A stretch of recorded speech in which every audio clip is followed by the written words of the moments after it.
Dr. Chol came here from sunny San Diego, California. The team's here and we are getting started. Lots of stuff to get ready because the smaller the incision, the bigger the run up and the prep. But it's worth it. Check this out. This is a young 67-year-old from Newport Beach, and she injured her neck and back in a motor vehicle accident. She got rear-ended. It was bad. And she's had pain since then, and she's tried everything to get better. If you look really closely, she's got two little bulges with annular tears at L4-5 and 5-1. Doesn't look like much, but it's causing lots of pain. And we're gonna do the most minimally invasive surgery that we have in my toolbox, the LESS procedure, lumbar endoscopic spine surgery, LESS. Make a little poke hole, sneak in here, find the disc herniation in the annular tear, make sure all the nerves are free because they tend to be stuck down. Remove any trapped pieces of the nucleus, that's the inner gel of the disc that's trapped on the outer part of the disc called the annulus. And when that happens, sometimes it can basically perpetuate a chronic inflammatory response, causing back pain and irritation of the nerves that go down to your leg, and you get radiculitis, not radiculopathy, also known as sciatica. Shut and save. Chromatic discogram time. This is a messed up disc, but we knew that. Shut and save. You can clearly see the annular tear across the top toward the back. Shut and save. Oh, I see it leaking. There it is. Shut and save. Look at that. There's the tear. Remember, I injected some blue dye from a transfemoral approach, so that injection was way out under me. That would be at like 6 o'clock, but way down here. And then it leaks out where there's a tear. Look at that. It's torn off the bony edge right there.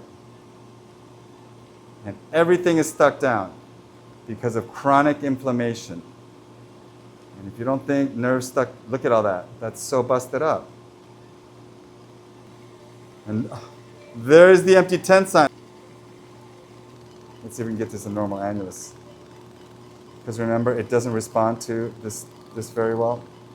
Look at that.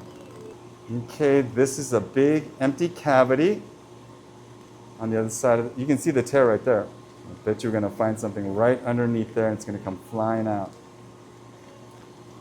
Our other articulating instrument, the articulating curette, we have one where the cup goes up and one where the cup goes down. Because that's what we have in regular traditional open surgery, but it doesn't articulate it because it doesn't need to. You can just move your hand and lean to get to where you want. But it's hard to lean in endoscopic. You can only rotate mostly. And being really gentle. I'm not just willy-nilly tugging on it. I'm trying to feel if it's loose or not. It's not that loose.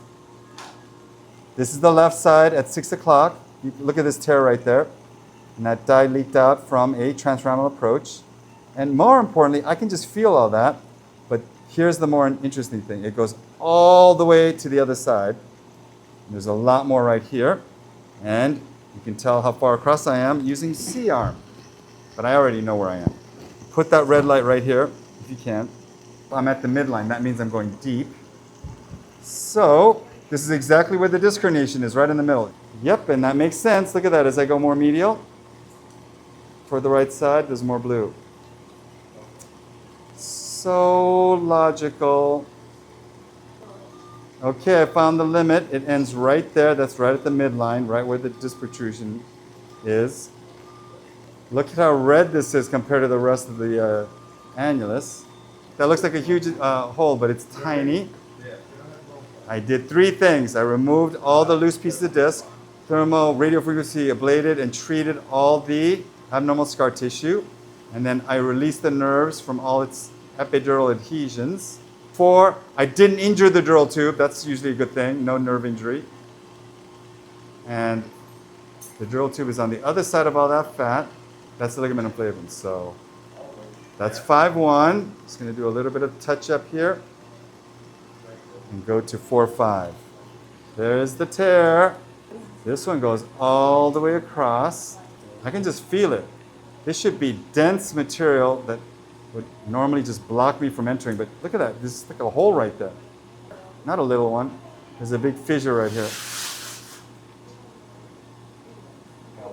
And look at that. It's all blue up above there.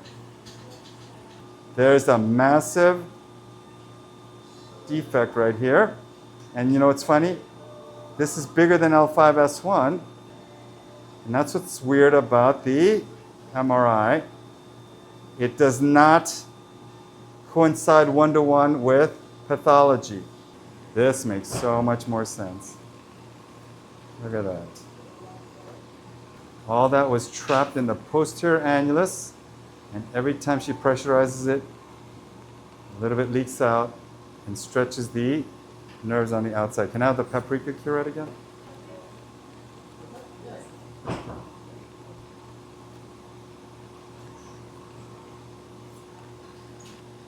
Oh, look at this. Just keeps coming. Okay, I think I'm all done. Look at this cavity right here. There's the tear. That's the end of the tear. All this was busted out. All the way back underneath me too. To right there. This is the left side at 6 o'clock. Makes sense as to why the left side is worse than the right side, because it starts on the left side and goes to the midline, maybe a little bit more. And it goes pretty far all the way to the right. And it's a lot of the disc. So the amount that this is sticking out, that's how posterior I am. Yep, that's the beginning of the nucleus right there. And it's exactly the distance of how much this sticks out. Yep. And then make sure that the dural tube and all the nerves are safe. We had them outside the cannula. Yeah, look at that right there. At least the dural tube is intact. I didn't injure that. That's good. It's free. It's pulsating. I got all the disc. Surgery all done. 2 little poke holes. And I have to show you how nice these Band-Aids are at this place. It is cloth. It has a little shine to it. It's so smooth and silky. It's flesh toned. It's got a little bit of stretch. And I know which Band-Aid I would want on my back. The surgery went really well. We're expecting a great result and praying for a speedy recovery, so best wishes.